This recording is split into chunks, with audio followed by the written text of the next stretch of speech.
Agora a gente pode dizer que todos os terrores aguardados desse ano acabaram, afinal 2023 está na sua reta final, não temos lançamentos previstos, pelo menos no nosso gênero, e esse filme já tinha muito o que falar, afinal ele nasceu lá em 2007, uma espécie de trailer de um filme chamado Grindhouse. Esse trailer apresentou um pouquinho da ideia do Eli Roth sobre um slasher no dia de ação de graças. Mas será que transformar esse trailer falso em um filme funcionou? Será de fato que a gente tem um slasher do ano? E olha que a gente já está no finalzinho. Será que ele acaba com a franquia do Pânico e ele consegue superá-la? Vou falar para vocês o que eu achei sobre esse filme, mas antes eu peço que você se inscreva nesse canal, curta esse vídeo e compartilhe com seus amigos, principalmente aquele amigo que gosta de um bom slasher.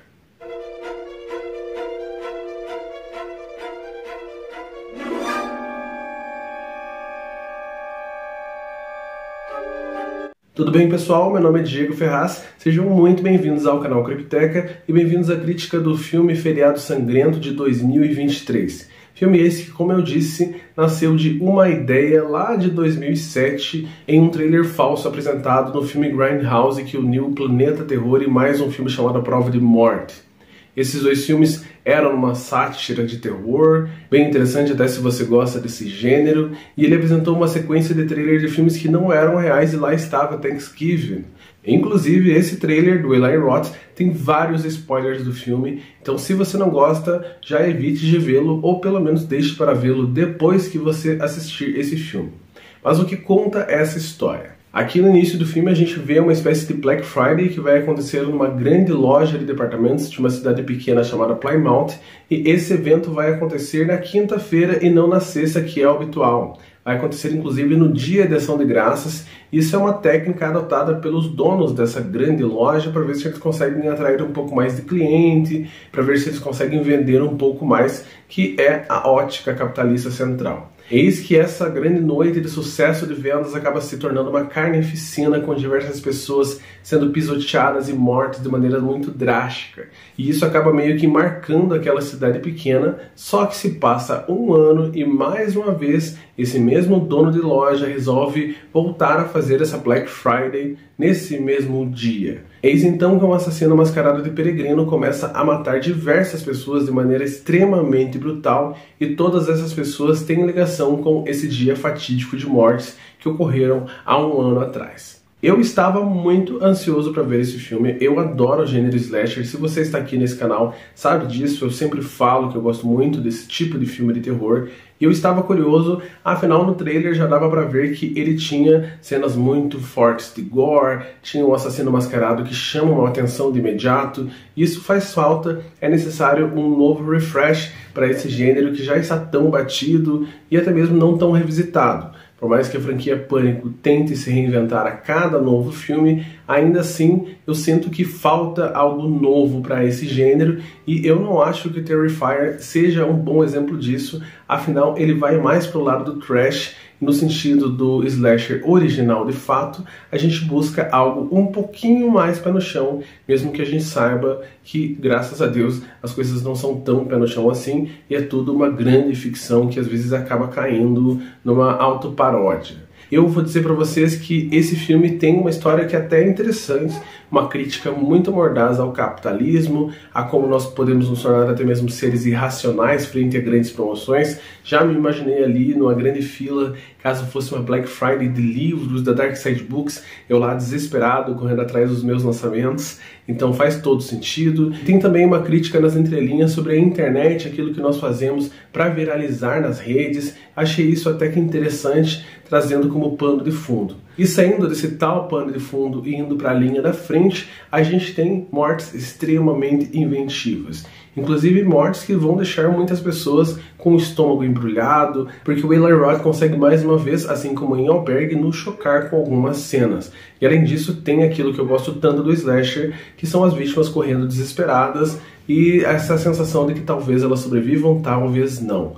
Isso é muito interessante. O que eu não gostei tanto desse filme, e é por isso que eu não o considero o melhor slasher do ano, é o fato que aqui a gente tem diversos personagens sem carisma nenhum. Então, para você se importar com alguém de fato ali, é muito difícil. São todos estereótipos muito clássicos, a menina mimada riquinha, o cara que joga futebol, só que esses estereótipos já foram utilizados nos anos 80, nos anos 90, principalmente no gênero slasher, só que geralmente em filmes bons que a gente gosta tanto, como A Hora do Pesadelo, ou até mesmo a franquia Pânico, mesmo esses estereótipos rasos, eles tinham mais camadas quando a gente se aproximava dos personagens. Aqui isso não acontece. Os personagens são apenas isso. A gente não conhece nada da história deles, além daquilo que está sendo contado na tela. E como a gente não tem esse envolvimento com os personagens, isso acaba fazendo com que o filme meio que passe batido em suas cenas de morte. Eu não estava de fato preocupado com nenhum personagem. Eu só fiquei um pouco tenso numa cena da ceia da Ação de Graças, que tem um forno, pelo fato de que tem uma espécie de fuga que me deixou um pouco animado, me lembrou muito Pânico, nessa coisa de realmente eu queria que aquela personagem escapasse, por pior que ela fosse. Outra escolha que o Eli Roth tomou, que eu achei que para esse filme não foi acertada, foi trazer essa ideia de que personagens extremamente odiosos, que fizeram tudo em prol do capitalismo para trazer mais vendas, fizeram com que tudo ocorresse. Eu adorei essa ideia, só que esses personagens nasceram para ser odiados dada a sua premissa. Então isso ajuda, aliado ao fato de que eles não têm nada mais a apresentar, a gente não conhece eles de fato, ajuda a que eles sejam completamente descartáveis. Outra crítica que eu posso trazer aqui é que tem diversos personagens que são apresentados só para morrer no filme e outros que são apresentados de maneira que parece que eles vão ter alguma inserção na história, só que eles ficam de lado completamente. E aqui eu posso dar como exemplo um dos namorados da Jéssica, afinal ela acaba perdendo um namorado e ficando com outro. Esse segundo é para mim um personagem que parecia ser interessante, ele parece ser um bom ator, tinha algo a entregar, ele tem algumas feições que são bem características, quando ele está meio que nesse embate entre ser ele o principal ou o ex voltar para a vida da Jéssica, e só que ele é completamente descartado. Parece que foi um personagem que estava ali, só que foi viajar e voltou só no final para concluir aquela história, e ele nem tem de fato um arco narrativo. Ele não tem pai, não tem mãe, não tem nenhuma importância, ele fica apenas ali, ele aparece até em algum momento da investigação, mas parece que é só para levar para um beco sem rumo, meio que para a gente ficar pensando que talvez ele seja o assassino, mas nem para isso serve.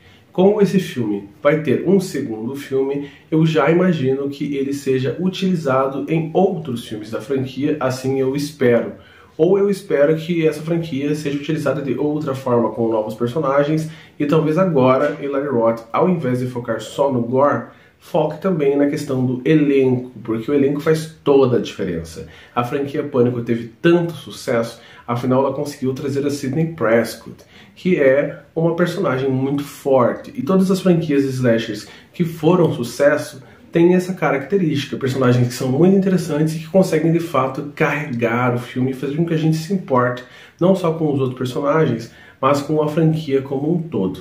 Então finalizo dizendo que caso você não tenha visto esse filme, ele vale muito a pena ver no cinema, ele é um filme muito divertido, você vai lembrar de diversos filmes de terror dos anos 80, eu lembrei muito do Feliz Aniversário pra Mim, tem pessoas que lembraram do Dia dos Namorados Macabro, então tem várias referências, até mesmo a Jason X, uma cena específica, só que para além da diversão, eu acredito que não seja tão grande coisa assim, então não vá com grandes expectativas. Então finalizo agradecendo a cada segundo de vocês por aqui. E caso você tenha dica de série, filme ou livro, escreva aí embaixo. Eu adoro ler cada comentário de vocês.